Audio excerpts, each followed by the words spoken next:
Now, a report from one of the most important yet least known countries in the Middle East, the Sultanate of Oman.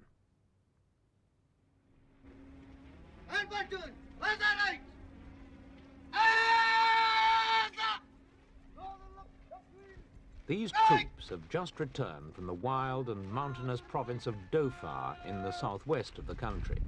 They belong to Oman's Jebel regiment, and they've been fighting a tough war against communist guerrillas.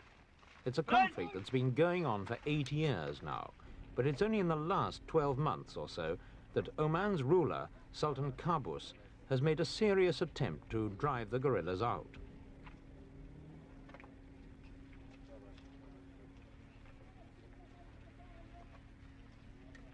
The Sultan's army is led entirely by British officers. The troops are locally recruited Omani tribesmen and mercenaries mainly from the northern states of Pakistan.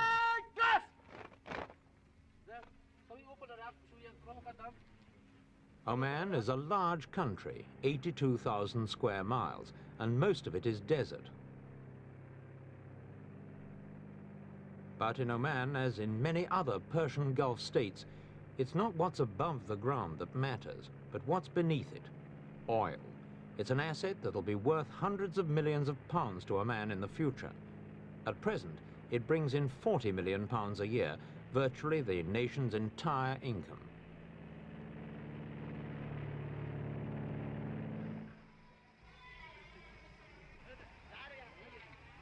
Nobody knows exactly how many people there are in Oman. The most recent estimates put the number at about 1 million. Mostly they're poor Muslim tribesmen who eke out a living as farmers, herdsmen and small traders in much the same way as their forefathers did centuries ago. Another tradition that hasn't changed with the years is the carrying of arms, a matter of great pride to many tribesmen. The tapping of oil in Oman in 1967 should have improved conditions in the country. But because of the reactionary attitudes of the previous sultan, none of the oil revenues was used to benefit the people.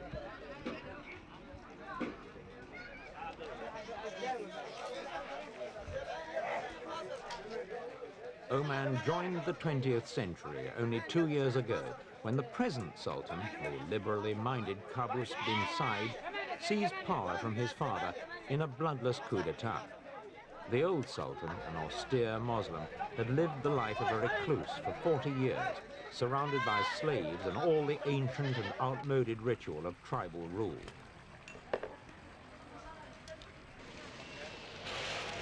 During his entire reign, the old sultan refused to allow foreigners to enter the country and banned Omanis from leaving, although 80,000 of them did manage to get out to seek a better life abroad.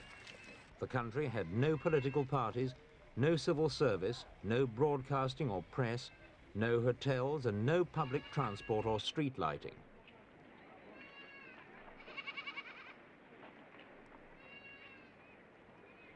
The Sultan issued personal decrees about practically everything.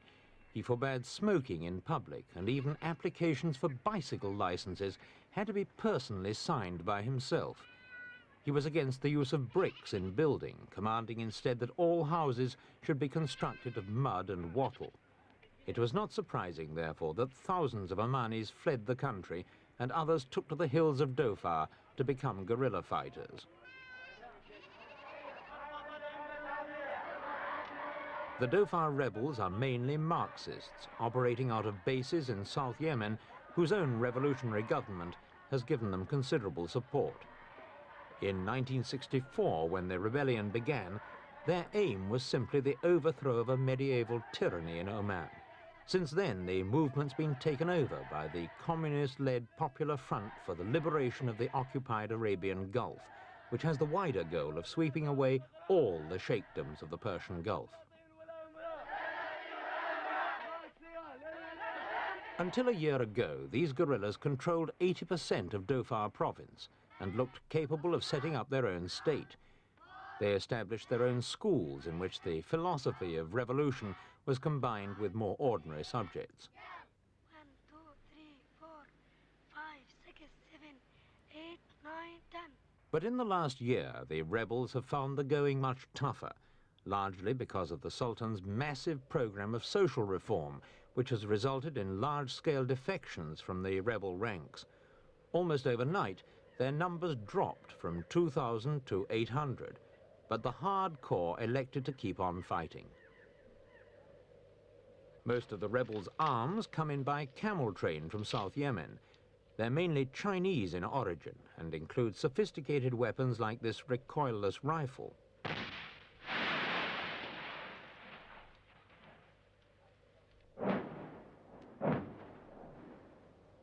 The rebel tactics are hit and run, but these days every attack brings swift retaliation from the Sultan's air force.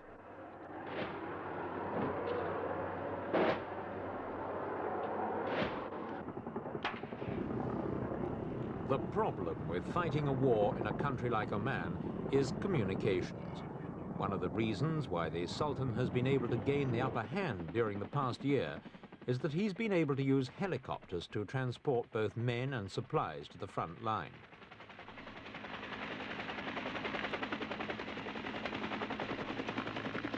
Since he came to power, the Sultan's tripled the size of his army until it now numbers 10,000 men. A noticeable feature of this force is that all 250 of its officers are British, either regulars hired out by the British Army or mercenaries officially described as contract officers.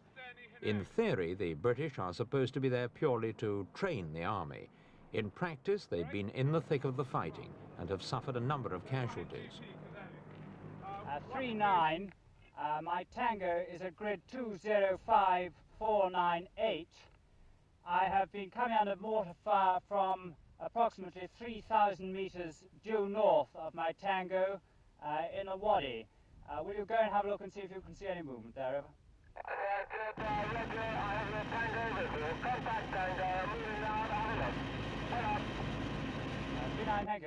The overall strategy is to confine the guerrillas, then defeat them by cutting off their supply lines. The British officers say they're slowly winning the war, but admit that the fighting's far from over.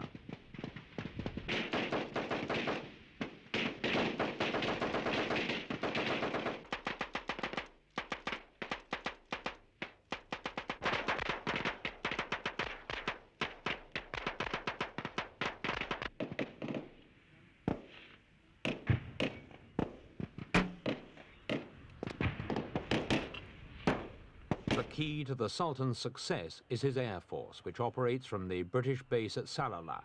The base has frequently come under rocket fire from guerrilla commandos.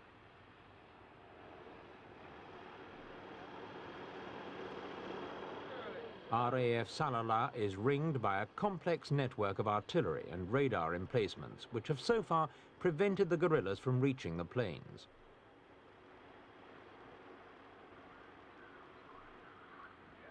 Although the base is supposed to be for the RAF, most of it is given over to the operation and maintenance of the Sultan's own air force by British pilots and technicians.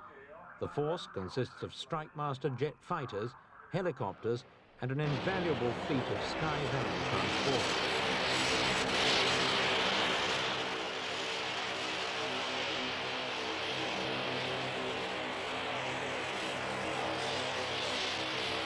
These Sky Vans are extremely useful in this war because they're able to take off and land in short mountain airstrips with huge loads of food and ammunition, trucks, and even teams of pack animals.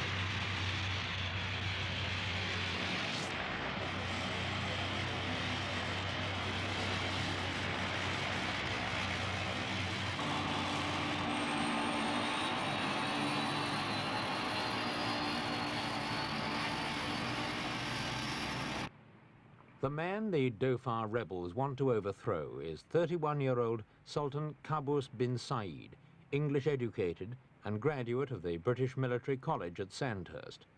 Since the coup, Sultan Qaboos has proved to be a dedicated social reformer, but his programs had to be curtailed because of the Dhofar rebellion, which is eating up 2/3 of the annual budget.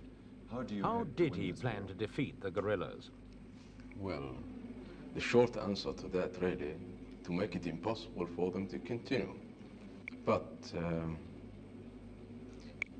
saying that the war has been going on for 8 years, well, before really we launched our campaign against this guerrilla, our communist guerrillas in the mountains of the far, I regard the last 7 years being just one-sided war. I mean, it hasn't been really a campaign against them, but now we have launched a campaign against them. I think we shall make it impossible for them to continue.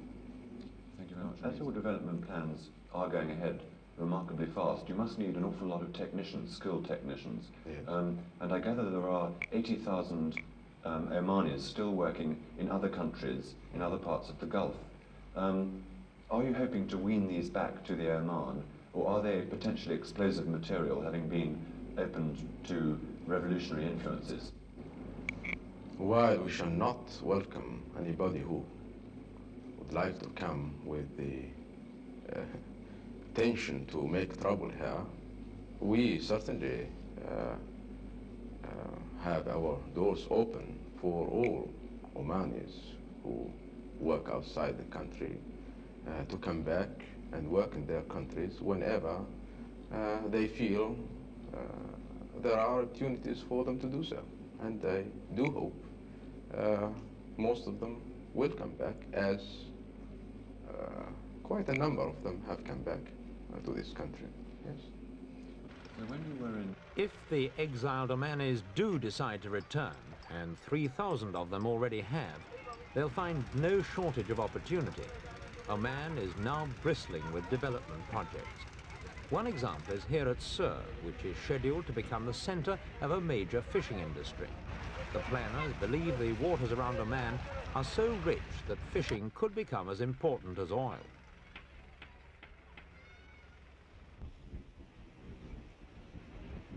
One of the worst features of the old Sultan's reign was the neglect of the country's agriculture. At the time of the coup, a mere 2,000 acres of land were under cultivation. Now this is to be increased to at least 30,000. Even though most of the country is desert, it has many artesian wells which could form the basis of a large irrigation system. Muscat, the capital, is a picturesque city set by the sea against a backdrop of impressive mountains, and it's here that Oman's advancement into the modern world is most obvious.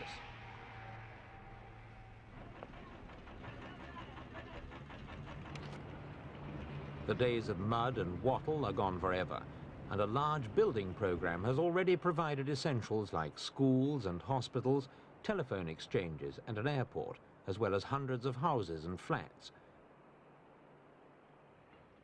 Many people have also become wage earners for the very first time.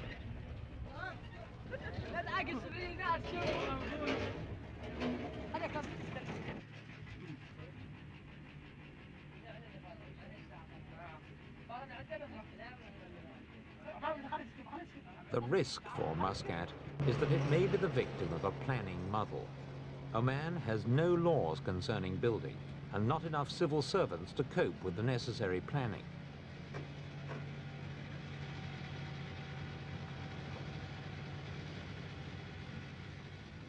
Before the coup, there were only a few hundred vehicles in the whole country. Now there are 5,000, and Omanis are actually having to get used to traffic jams. All this progress has led to the emancipation of women.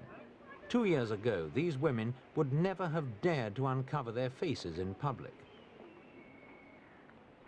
And where the camels once idly roamed the streets, now there's the roar of speeding Japanese motorcycles.